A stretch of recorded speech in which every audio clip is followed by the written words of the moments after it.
6h46, Europe 1 vous répond, Thomas Soto. Pas de crise pour les actionnaires. Une étude vient de montrer que les entreprises françaises détenaient le record européen de la rémunération des actionnaires au deuxième trimestre. Et on parle là, attention, de plus de 40 milliards de dollars, une hausse de 30% sur un an. Bonjour Nicolas Bouzou. Bonjour. Vous êtes économiste et fondateur du cabinet de conseil Asterès. D'abord, qui exactement touche cet argent ? C'est qui les actionnaires ? C'est vous, c'est nous, c'est pas moi, ce sont les gens qui... peut-être, vous ne savez rien. Vous pouvez avoir un contrat d'assurance vie, par exemple, qui est un petit peu investi en actions d'entreprise. Alors, pour l'essentiel, néanmoins, ce sont des fonds de pension, c'est-à-dire des grands organismes qui vont gérer la retraite des futurs retraités américains ou anglo-saxons en règle générale. Mais je crois que ce qui est important de bien avoir en tête, c'est Bien évidemment, les montants que vous citez sont très importants, oui. C'est clair. Et c'est un peu la valse des milliards. Et les valeurs, et finalement, plus 30% sur un an. Mais néanmoins, c'est une toute petite partie de l'économie. Je crois que c'est ça, si vous voulez.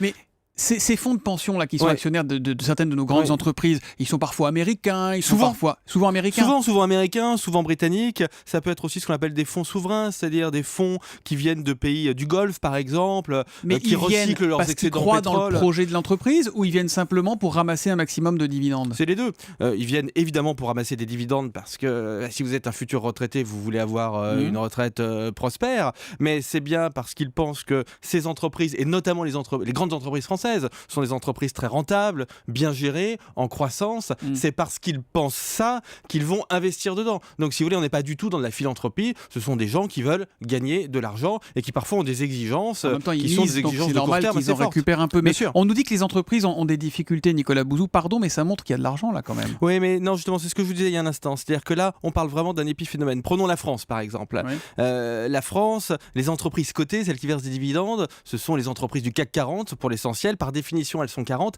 ça représente 0,0001% de l'économie française. Il faut bien avoir en tête le fait que les entreprises françaises sont à 95% des petites entreprises qui ne versent pas de dividendes. Mais c'est pas leur monde. Besoin du soutien des grandes entreprises pour se développer. On dit souvent que les grandes ne tendent pas assez la main aux PME. Sans doute, mais comprenez bien que les grandes entreprises françaises, en réalité, ne sont plus françaises.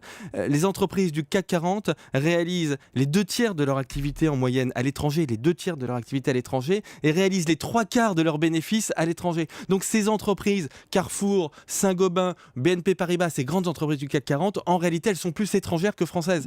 Et donc leurs résultats ne sont pas corrélés à ceux de l'économie française. Vous dites que c'est quand même, ça reste assez symbolique finalement, quand on met tout ça en proportion. Il y a quand même un tweet de Caranoïac avec le hashtag un matin qui vous demande comment les dirigeants, en ne donnant pas l'exemple, comptent-ils relancer la machine ? Ce ne sont pas les dirigeants. Je crois que c'est ça ce qu'il faut bien avoir en tête. On parle, mais la question est légitime, je ne suis pas du tout en train de la balayer d'un revers de main, mais on parle d'un tout petit nombre d'entreprises.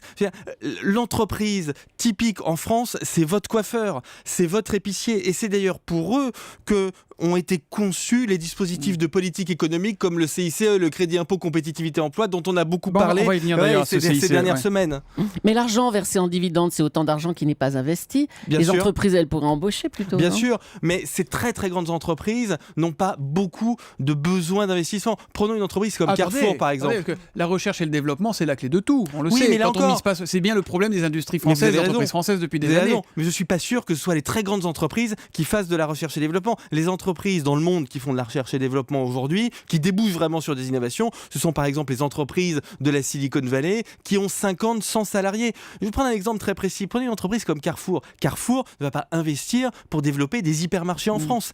C'est fait. Elle va éventuellement le faire en Chine ou au Brésil, mais elle ne le fera plus en France. Et donc, ces bénéfices, elle va les redistribuer sous forme de dividendes. Alors, on est au cœur de l'actualité avec ce sujet. Hier après-midi, Benoît Hamon disait qu'en Allemagne, entre 1999 et 2008, je le cite, les dividendes avaient augmenté de 50% en France et baissé de 10% en Allemagne. Pardon, il a fait une comparaison avec l'Allemagne, donc plus 50% en France et plus 10% en Allemagne. C'est vrai, c'est une spécificité française, ces dividendes ? Il faut bien comprendre qu'en France, beaucoup de grandes entreprises sont les entreprises du secteur financier, c'est-à-dire des grandes banques ou des compagnies d'assurance du type AXA. Et aujourd'hui, pour des raisons sur lesquelles je ne vais pas revenir parce qu'elles sont assez techniques, mais ces entreprises ont besoin d'attirer beaucoup de nouveaux actionnaires. Et pour attirer beaucoup de nouveaux actionnaires, on leur promet un gros revenu. Elles doivent verser beaucoup de dividendes. Et c'est pour ça qu'une entreprise comme BNP Paribas, je sais que ça a un peu choqué, hein, j'ai suivi ce débat bien évidemment, une entreprise comme BNP Paribas qui a eu une amende de la part des autorités américaines record, a été obligée en quelque sorte de verser beaucoup de dividendes parce qu'il faut qu'elle fasse venir à elle de nouveaux actionnaires qui quand même,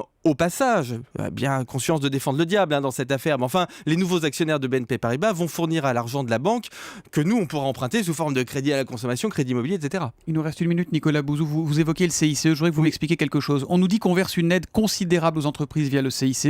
C'est 7 milliards déjà versés en 2014 sur les 10 prévus pour cette année, selon Michel Sapin. Cet argent, en fait, il sert à enrichir les actionnaires ?